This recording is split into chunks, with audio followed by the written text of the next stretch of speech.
कि मोस्ट जगह इसकी लाइक जो आंसर है वो सही दिया, बट किसी ने सही लॉजिक से नहीं बताया है। सब मोस्ट क्या करते थे, सीधा बोलते थे x equals to a sine omega, sorry wait, most जगह इसको लिख दिया गया ए कॉस ओमेगा टी होगा, एंड यहीं से कुछ वो बोल देते सीधा एक्सट्रीम से आएगा। तो ये हम इसको लॉजिक से अगर समझे, let me do a thing. तो देखो, पहली बात, तुमने अगर एक स्टैंडर्ड एसएचएम की इक्वेशन देखी होगी तो वो इस फॉर्म का रहता है, x equals to x not sine of omega t plus five. ठीक है, ये एक स्टैंडर्ड एसएचएम का इक्वेशन है, where x not is the amplitude, मतलब ये तो एम्पलीट्यूड रिप्रेजेंट करता है, this is whole phase and this is initial phase, मतलब जहाँ पे वो है। तो अगर तुम क्वेश्चन को ठीक से पढ़ोगे तो यहाँ पे लिखा हुआ है time taken particle starting from rest. अब देखो, एसएचएम में स्टार्टिंग फ्रॉम रेस्ट एक ही जगह पॉसिबल है, तब पॉसिबल है वो मैक्सिमम एम्पलीट्यूड पे। मतलब मान के चलो ये तुम्हारा मिड पॉइंट है जहाँ पे इक्विलिब्रियम पोजीशन है, बेसिकली जहाँ से स्टार्ट हुआ है एसएचएम, तो ये उसकी मैक्सिमम एम्पलीट्यूड है और इसकी ये, मतलब ये दोनों तुम कोई भी एक्साइटेड हो मतलब नहीं, खाली इसी पॉइंट पे v0 पॉसिबल है। क्योंकि अगर पार्टिकल यहाँ गया तो अगर एसएचएम में मतलब टूअर फ्लो मोशन होगा, पार्टिकल मस्ट उसको पीछे भी आना पड़ेगा। तो मतलब अगर यहाँ पे इसकी वेलोसिटी है कुछ, यहाँ पे इसको रुकना पड़ेगा एंड पीछे घूमना होगा, तभी जाके तुम मिड पॉइंट पे वापस आओगे, फिर इस तरफ जाओगे। तो eight extreme points only v is zero. अब और एक डॉट पॉसिबल है कि कुछ लोग बोलते हैं कि मिड पॉइंट पे v0 क्यों नहीं हो सकता। ठीक है, तो बेसिकली मैं इसको एक्सप्लेन करना चाहूँगा। लेट्स से कोई एसएचएम है एंड वो स्टार्ट कर रहा है एसएचएम, मतलब यहाँ पे कुछ है, ये मिड पॉइंट है और यहाँ से एसएचएम स्टार्ट हो रहा है। तो बेसिकली तुम जब एसएचएम स्टार्ट करते हो ना, तो तुम्हें v इनिशियल, उसका इनिशियल एक्चुअली ज़ीरो नहीं होता है, तुमने कुछ वेलोसिटी इम्पार्ट किया ही होगा।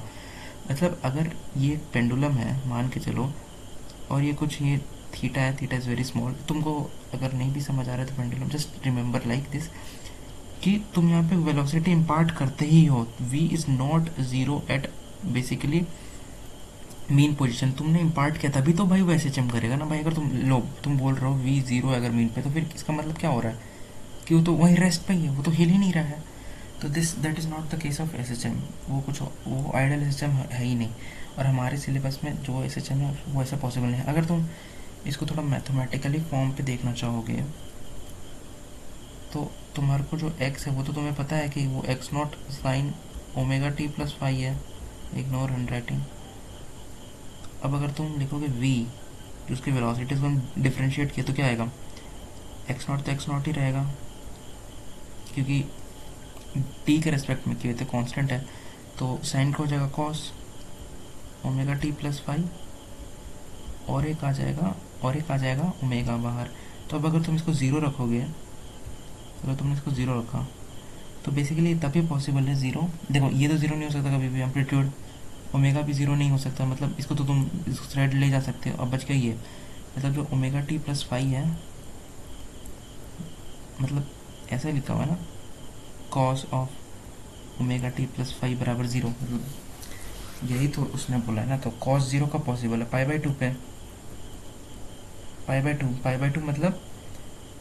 टू मतलब अगर तुम देखो तो omega t plus five is nothing but pi by to, यही ना, पाई बाई टू।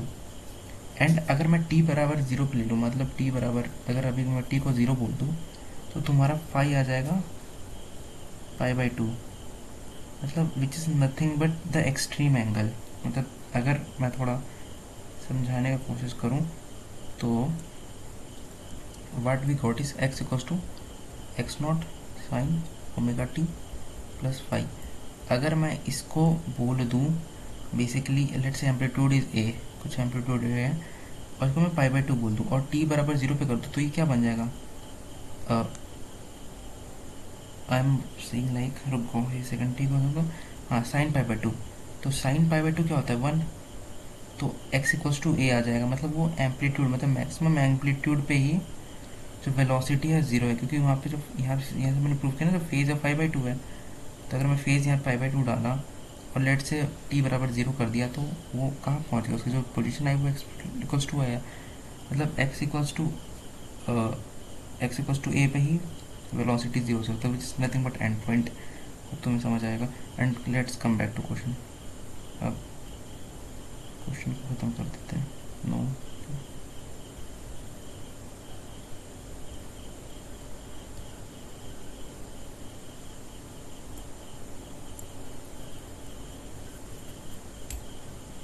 देखो अब उसने बोला